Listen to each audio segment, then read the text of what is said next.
광대에 생긴 갈색 얼룩 전부 기미가 아닙니다. 기미인 줄 알고 치료를 시작했는데 알고 보면 잡티나 검버섯인 경우도 많고, 반대로 기미인데 너무 세게 건드려서 더 악화되는 경우도 있습니다. 잘 알아보지 않고 시술부터 받으면 시간과 돈을 더 쓰게 됩니다. 그래서 이 기준부터 봐야 합니다. 안녕하세요. 클럽 미즈 라미체 한재현 원장입니다. 지금 얼굴에 올라온 갈색 얼룩, 이게 기미인지 검버섯인지 잡티인지 스스로 판단하기 어려울 거예요. 기미 치료하려고 방문해도 의사가 보면 기미가 아닌 경우들도 많고요. 기미가 맞더라도 피부 상태에 따라서 접근을 다르게 해야 합니다. 시술을 했는데 방향이 틀리면 부작용을 더 먼저 걱정을 해야 돼요. 안 맞는 치료를 계속 하다 보면은 이거는 색소를 빼는 레이저이기 때문에 오히려 색소가 너무 빠져서 백반증 같이 올 수도 있고, 아니면 에너지를 너무 많이 받아서 색소가 진해질 수도 있고, 그런 부작용이나 후유증이 더 무섭거든요. 정확한 진단, 맞는 시술, 재발 원인 관리까지 함께 고려해야 된다고 생각을 합니다. 오늘은 색소를 딱 5가지로 나눠서 볼게요. 기미, 주근깨, 잡티, 검버섯, 그 다음에 염증 후의 색소 침착. 이걸 구분 못하면 좋은 레이저를 받아도 결과가 애매해질 수 있습니다. 기미는 제일 흔한 색소입니다. 양쪽 광대에 넓고 흐리게, 그리고 바탕이 탁하게 깔리는 느낌이면 기미 가능성을 먼저 봐야 해요. 점처럼 하나하나 또렷한 색소랑은 결이 다릅니다. 많이들 여기서 틀리시는데요. 기미를 보고 이거 진한 부분만 빨리 빼면 되는 거 아니에요? 이렇게 생각하세요. 근데 기미는 잡티처럼 한 번에 시원하게 정리되는 색소는 아닙니다. 오히려 잘못 건드리면 더 예민하게 올라올 수도 있고 진해질 수도 있어요. 그래서 기미는 보통 토닝 계열의 레이저를 먼저 해보고 피부 상태에 따라서 바르는 약이라든지 재생 관리를 같이 하는 쪽이 더 적합할 수 있습니다. 근데 여기서 중요한 건 기미는 레이저 이름보다 피부 바탕을 같이 봐야 한다는 거예요.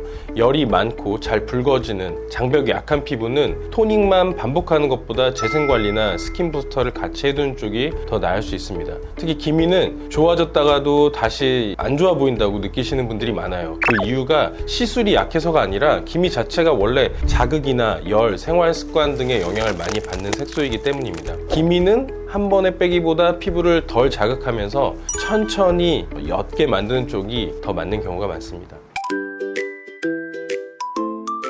그리고 주근깨는 기미처럼 오래 끌 필요는 없는 경우가 많습니다. 코 주변이나 양 볼에 작고 점점이 흩어져 있으면 주근깨 가능성이 높아요. 그리고 기미처럼 바탕이 넓게 얼룩지는 느낌이 아니라 이 잔점이 여러 개 보이는 타입입니다. 이건 오히려 레이저 반응이 괜찮은 편인 경우가 많습니다. 괜히 기미처럼 토닝만 오래 하면 비효율적일 수 있어요. 그래서 주근깨는 피부 상태에 따라서 색소 레이저로 직접 반응을 보는 방향이 더 맞을 수도 있습니다. 다만 주근깨는 잘 없어져도 또 다시 잘 올라오기가 쉽습니다. 그래서 제거만 볼 게 아니라 자외선 차단이라든지 재발을 막는 관리가 중요합니다.